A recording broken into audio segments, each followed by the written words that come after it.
तेजस्वी को समन, विपक्ष साथ, नीतीश बोले मैं महागठबंधन में, इसलिए छापे कांग्रेस ने भी केंद्र पर साधा निशाना। खरगे ने कहा पानी सिर के ऊपर पीटीआई। पटना आरजेडी प्रमुख लालू प्रसाद और उनके ईडी की कार्रवाई के विरोध में विपक्षी दल यादव सीबीआई के समन पर पूछताछ के परिवार के सदस्यों के खिलाफ सीबीआई एक साथ नजर आए हैं। इस बीच तेजस्वी कुमार ने कहा कि ईडी की छापेमारी उनके लिए नहीं पहुंचे। बिहार के मुख्यमंत्री नीतीश राज्य में महागठबंधन का हिस्सा होने का नतीजा है। 2017 से 5 साल तक छापे नहीं पड़े, अब क्यों हो रहे हैं? इसका सीधा सा कारण है कि मैं महागठबंधन का हिस्सा हूं। इस तरह के छापे हमें डरा नहीं सकते और हमारी सरकार बिहार को सुचारू रूप पर प्रतिक्रिया देते हुए नीतीश कुमार ने उन्होंने इन अटकलों को भी खारिज किया से मैनेज करेगी। फिर से गठबंधन बदलने से अफवाह बताते हुए खारिज कर दिया। भ्रष्ट राजनीतिक नेताओं का साथ देने पर चिंता है कि वह जानबूझकर चुप हैं क्योंकि उन्हें अपनी ईमानदारी वाली छवि खराब होने की। दूसरी ओर कांग्रेस अध्यक्ष मल्लिकार्जुन खड़गे ने मोदी सरकार पर लोकतंत्र की हत्या करने का आरोप लगाया है। खड़गे ने ट्वीट कर कहा, मोदी सरकार विपक्षी नेताओं पर ईडी सीबीआई का दुरुपयोग कर लोकतंत्र की हत्या का कुत्सित प्रयास कर रही है। जब देश से भगोड़े करोड़ों लेकर भागे तब मोदी सरकार की एजेंसियां कहां थी? जब परम मित्र की संपत्ति आसमान छूती है तो जांच क्यों नहीं होती? से निकला ईडी ने गर्भवती बहू को 15 घंटे बैठाया लालू। आईएनएस पटना ईडी की छापेमारी पर रड अध्यक्ष लालू प्रसाद ने शनिवार को बीपी पर निशाना साधा। उन्होंने कहा कि ईडी ने उनकी गर्भवती बहू को जबरन 15 घंटे तक बैठने को मजबूर किया। शुक्रवार को ईडी ने तेजस्वी यादव के न्यू फ्रेंड्स कॉलोनी आवास पर छापेमारी की, जहां वह अपनी पत्नी राजश्री के साथ रहते हैं, जो गर्भवती है। छापेमारी के दौरान तेजस्वी यादव भी मौजूद रहे। केंद्रीय दोस्तों के ठिकानों पर छापेमारी की थी। लालू प्रसाद ने ट्वीट कर कहा कि हमने आपातकाल का काला दौर भी देखा है, हमने वह लड़ाई भी लड़ी थी। आधारहीन प्रतिशोधात्मक मामलों में आज मेरी बेटियों, नन्हे मुन्ने नातियों और गर्भवती पुत्रवधू को भाजपाई ईडी ने 15 घंटे से बैठा रखा है।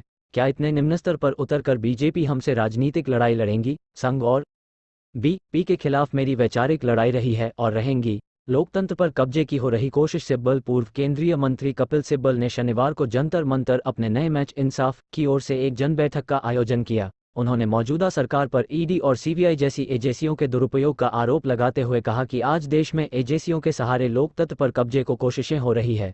सीबीआई ईडी को भारत के नवशे में सिर्फ गैर बीजेपी शासित राज्य और विपक्षी दलों के नेता दिखते हैं। इस दौरान जाने माने वकील और कांग्रेस सांसद विवेक तन्खा के अलावा किसी भी राजनीतिक दल से जुड़ा कोई व्यक्ति नहीं शामिल हुआ था।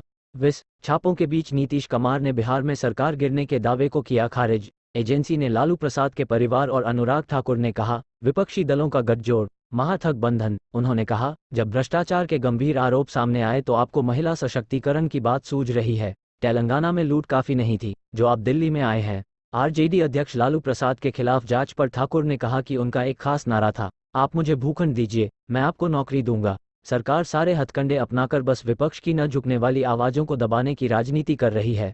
बिहार के उप मुख्यमंत्री पर एजेंसियों की कार्रवाई इसी राजनीति से प्रेरित है। जनता सब देख रही है, इसका हिसाब लेगी। पीटीआई नई दिल्ली। सूचना प्रसारण मंत्री अनुराग ठाकुर ने शनिवार को आरोप लगाया कि जांच एजेंसियों की कार्रवाई को लेकर सरकार के खिलाफ विपक्षी दल साथ आ रहे हैं जो महागठबंधन है। ठाकुर ने कहा, सभी का अपना भ्रष्टाचार का मॉडल है, अब जब कार्रवाई हो रही है तो सब साथ आ रहे हैं। यह महागठबंधन नहीं है बल्कि इस तानाशाही का जनता मुंहतोड़ जवाब देगी। उन्होंने कहा, पिछले 14 घंटे से मोदी जी ने बिहार के उप मुख्यमंत्री तेजस्वी यादव के घर पर ईडी बैठा रखी है। उनकी गर्भवती पत्नी और बहनों को सताया जा रहा है। लालू प्रसाद जी बुजुर्ग हैं, बीमार महागठबंधन है। उन्होंने केंद्र पर एजेंसियों का दुरुपयोग विपक्षी दलों के नेताओं को निशाना बनाने के लिए करने का आरोप लगाने के लिए आप बीआरएस और आरजेडी को आड़े हाथ लिया। बीआरएस नेता के कविता को लेकर केंद्रीय मंत्री ने कहा कि पिछले 9 साल में तेलंगाना की पार्टी ने केवल एक महिला के सशक्तिकरण के लिए काम किया, तब भी मोदी सरकार ने उनके प्रति मानवता नहीं दिखाई।